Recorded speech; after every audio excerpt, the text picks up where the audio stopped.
Olá pessoal, eu sou a psicóloga Lourdes Possato, sou gestalt terapeuta, autora de 10 livros, sempre com o objetivo de trabalhar autoconhecimento, crescimento, amadurecimento emocional.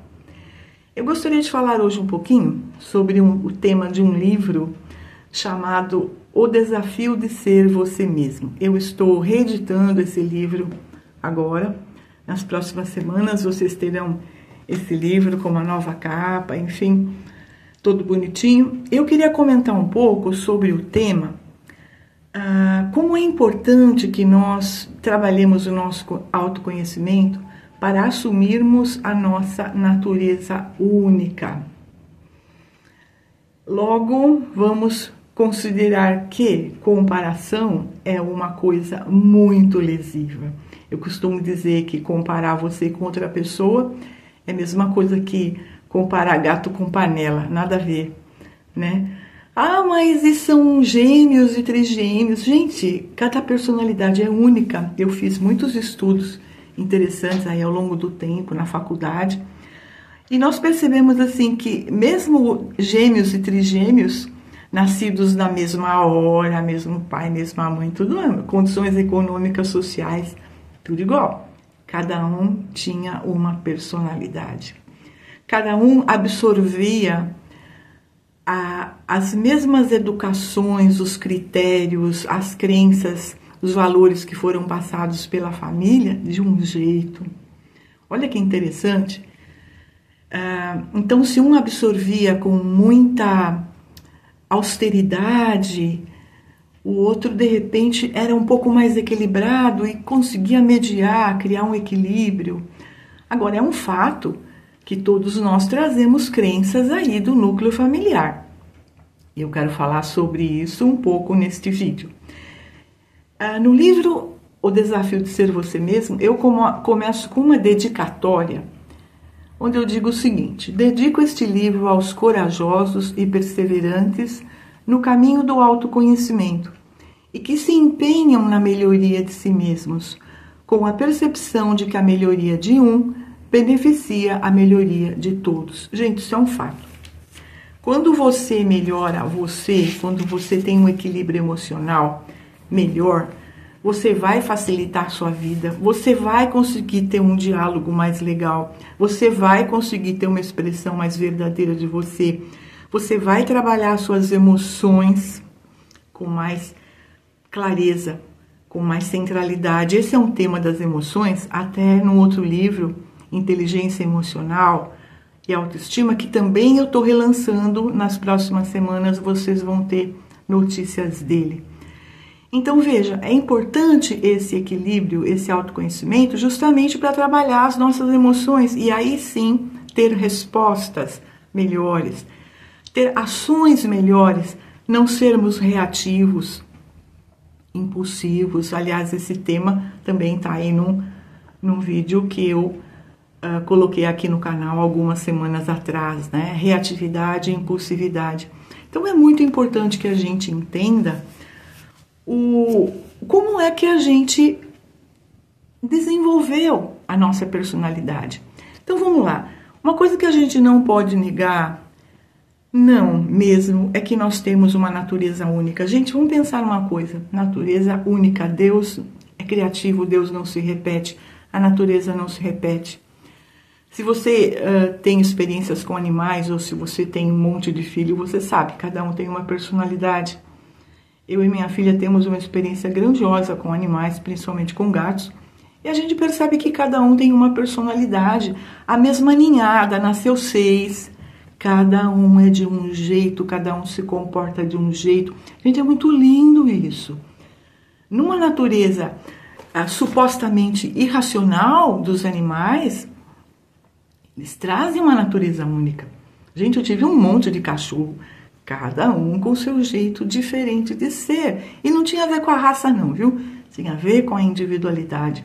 Então nós, dentro do reino hominal, quantas coisas que a gente já vivenciou, quantas vidas e experiências que nós já tivemos, enfim. Então cada um de nós tem um jeito único de perceber, de sentir, Sabe, um conhecimento único, uma sensibilidade única. De repente alguém pode gostar de morango, Mas será que todo mundo gosta do mesmo jeito de morango? Não, isso vale para todas as outras coisas.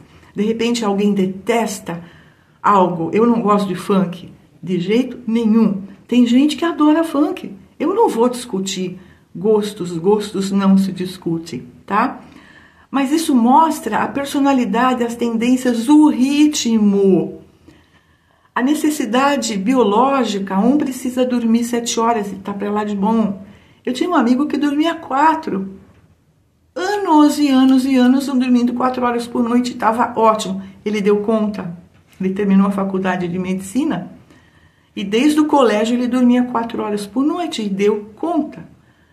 Então veja bem, como o ritmo biológico é diferente de cada um. Então nós precisamos muito parar para pensar no desafio de sermos nós mesmos. Essa, eu acredito, é a principal meta da nossa evolução, de vida para vida. Então nós não encarnamos aqui para fazer parte da massa. Não, a gente encarna aqui para ter uma evolução individual, tá? Para ter uma melhoria individual. E nós temos conteúdos dentro do nosso inconsciente espiritual particular e também temos conteúdos que nós trazemos dentro do inconsciente coletivo, do nosso núcleo familiar, do nosso núcleo social. E aí a gente precisa questionar um pouco isso, que é o que eu falo muito no livro. As interferências do inconsciente coletivo ao longo do tempo é como se houvesse uma regra básica, né? Mulher faz isso, mulher é assim, assim, assim, homem é assim, assim, assim, homem tem que fazer assim, assim. São papéis que foram atribuídos a homens e mulheres ao longo dos milênios. Então, tudo isso, de certa forma, está plasmado no inconsciente coletivo. Se nessa vida eu nasço como mulher e você como um homem, por exemplo, nós temos, sim, essa crença do inconsciente coletivo que está ali, atribuindo papéis. Nós temos que ser os papéis? Não. É aí que entra essa percepção, esse autoconhecimento, essa autopercepção para que eu saiba o que eu quero fazer, o que eu não quero fazer. Qual o papel que eu quero assumir? Ok, eu decidi ser mãe. Eu posso ser mãe, sou mãe. Meus filhos têm 39, 38 e 37 anos. Sabe? Então, mas veja, pessoa, sumi no tempo que eu fui mãe? Não. A mãe estava do lado da pessoa, é como se fosse uma subpersonalidade, tá? No trabalho, a gente tem uma personalidade profissional, tá? Mas a gente é o ser dentro de cada subpersonalidade. E esse ser único é que precisa comandar. No núcleo familiar, nós recebemos muitas crenças, valores familiares. Da família, né? Daquele núcleo até ancestral. Olha, as últimas gerações foi assim, assim, assim. A avó, a trisavó, a bisavó fez isso, o avô, né? Então, valores que se perpetuaram dentro do núcleo familiar. Mas eu sempre coloco uma coisa para os meus clientes. Você é filho. Você é uma extensão do seu pai ou da sua mãe? Não. Você tem que atender todas as expectativas do seu pai e da sua mãe? Não. Você precisa respeitar os valores e as crenças e as posturas do seu pai e da sua mãe? Sim, sim. Porque eles têm os conteúdos emocionais deles. E eles fizeram sempre o melhor que eles sabiam e podiam, tá? Então, a gente precisa ter esse respeito. Mas eu posso respeitar e eu preciso me respeitar assumindo a minha individualidade. Isso a gente faz quando a gente cresce, tá? Porque na infância nós estamos ali às ordens do que nós absorvemos como crenças, né? Valores da família, valores sociais. De repente uma pessoa que nasceu no Japão, os valores sociais elas são outros. São diferentes da Itália, da Espanha, do Brasil. Então, a cada núcleo social, cultural que nós nascemos, nós incorporamos, temos aquela influência básica. Mas, de novo, não é por isso que a gente não pode ter uma individualidade, tá? Aquela percepção clara do respeito pelos valores, mas, ao mesmo tempo, não ser aquilo. Aquilo é uma egrégora, da cidade, do país, da sua ancestralidade. É uma egrégora, uma energia que está ali plasmada ao longo do tempo. Mas eu posso escolher, não é? Hoje nós temos muitas informações sobre o veganismo, sobre umas atitudes assim um pouco mais saudáveis de respeito à natureza, ser vegetariano. Gente, eu nasci numa família, metade italiana, metade espanhola, onde se comia carne todos os dias. Mesmo na época do ágio ali do governo Sarney, minha mãe dava um jeito de pagar o ágio para comprar carne para o cachorro e para o meu pai. Então veja, agora depois de um tempo, naturalmente eu fui deixando de comer a carne vermelha. Não é que eu não gosto, não vai e acabou. E a gente precisa respeitar. Então essa mudança, digamos assim, eu estou dando um exemplo aqui, tá? Essa mudança ela vai acontecendo naturalmente. Se nós estamos em contato com a nossa natureza, nós vamos adotar, porque isso faz bem, tá? Uma música faz bem, outra música é horrível. Um ambiente é gostoso, um ambiente, sabe, que me traz paz, que me energiza de repente. O outro não, nossa, é infernal, meu barulho. Isso é individual. Precisa ser respeitado. Eu vou valorizar o que eu gosto, mas eu vou respeitar as diferenças. Outra influência que nós temos bastante grande é das nossas próprias vidas passadas. Eu, como espiritualista, creio sim nas nossas vidas passadas. Em cada momento que a gente absorveu, trouxe até propostas de vidas diferentes, né? O que eu não finalizei, o que eu preciso continuar, o nível que eu cheguei lá, o que eu me propus a fazer nesta vida atual. Então, nós temos sim essas interferências, até a apometria costuma cuidar disso. Eu até acho que a gente poderia aprofundar, tá? Particularmente. Eu participei de alguns grupos de apometria, sinto que a gente poderia ampliar muito mais esse trabalho de apometria, mas é a minha postura em particular, mas eu respeito muito os grupos atuais, né, que fazem esse trabalho. Então, eu acho interessante que a gente investigue as nossas percepções, as nossas sensações, essa necessidade de nós investigarmos justamente essas influências todas que nós recebemos do nosso crescimento, né? Para quê, gente? Para a gente perceber uma coisa importante, que a comparação é muito ridícula, ela é muito lesiva, que você precisa respeitar o que você sente. Tem gente que fala assim, mas eu não devia sentir isso. É mesmo? Você está sentindo, você precisa aceitar. Mas está errado. Está errado com relação a quê? Mas os valores, sei lá de quem, religiosos, né? Aliás, essa é uma outra interferência grandiosa, tá, gente? Os valores religiosos com os quais você foi educado. E eu acho muito legal que depois de um tempo nós podemos nos propor a investigar, questionar. O que eu quero? O que faz sentido para mim agora? Quantas vezes nós mudamos radicalmente de crença? Por quê? Porque nós questionamos, porque nós não nos afinizamos mais com aquela proposta de batismo, da família. Mas quero outra, eu me sinto melhor com outra. Então, o ideal aqui, gente, não é assim ser uma panaceia, não é isso. Mas estar em busca daquilo que representa você. Então, esse livro, o Desafio de Ser Você Mesmo, ele aborda exatamente isso. Os passos, as reflexões, a necessidade de refletir sobre papéis que nos são impostos, não é? Por que a mulher tem que cuidar de tudo? Por que o homem não pode cuidar de criança? Gente, são educações tradicionais, tá? Não é? Onde a gente pode rever certas coisas. Eu ouço isso aqui no consultório, às vezes há certas queixas, né? Eu tive que... Aí vem a relação. Tem que. E digo, mas por que você não divide as tarefas, né? Passa um pouco para o seu marido. Não, ele imagina, ele não faria isso. Ele é homem. Como assim? Né? mas pelo menos você falou, ah, não falei. Que tal falar? Que tal expressar essa necessidade de ter um apoio, de dividir tarefas? Então, esse livro, ele aborda exatamente isso.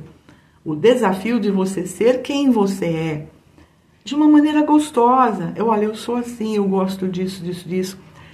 E em sendo o que eu sou, o respeito, primeiro pelo que eu sou, pela minha natureza, que é assim. E basicamente, gente, o respeito pela natureza do outro. Respeito.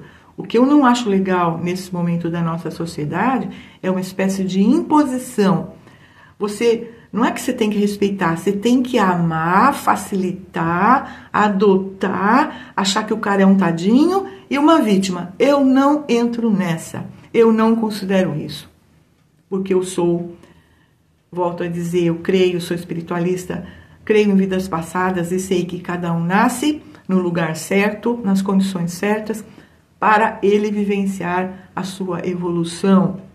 Então, quanto mais ele se achar nessa história toda, parabéns, muito bom. Agora, daí se sentir uma vítima e achar que a sociedade inteira tem que passar a mão na cabeça, eu não entro nesse jogo, certo? Mas respeito muito o jeito de ser, as opiniões de quem quer que seja, porque sim, nós estamos falando aqui de individualidades, mesmo. Gostaria que você refletisse nisso e começasse a fazer aquela conexão todo dia. Primeira pergunta: como eu me sinto com isso? Com relação a qualquer coisa da sua vida, tá? Como eu me sinto com isso? Para você fazer uma conexão com essa natureza que passa através da sensação, como você se sente. Se você se sente bem, a natureza está provando. Se você não se sente bem, reveja a postura, a crença, a forma como lidar. Uma outra pergunta importantíssima, mediante as realidades que nós precisamos aceitar por uma questão de bom senso e autorrespeito. Eu preciso aceitar meu campo de ação. Eu não tenho poderes especiais. Não, eu tenho um poder específico que tem um limite. O que está dentro do meu campo de ação é minha responsabilidade. O que não está no meu campo de ação, eu não tenho controle. Então, o que eu quero e o que eu posso fazer perante a realidade como ela é, perante o jeito de ser do outro como é. Então, isso é bacana, porque você se volta para você e você percebe suas ações.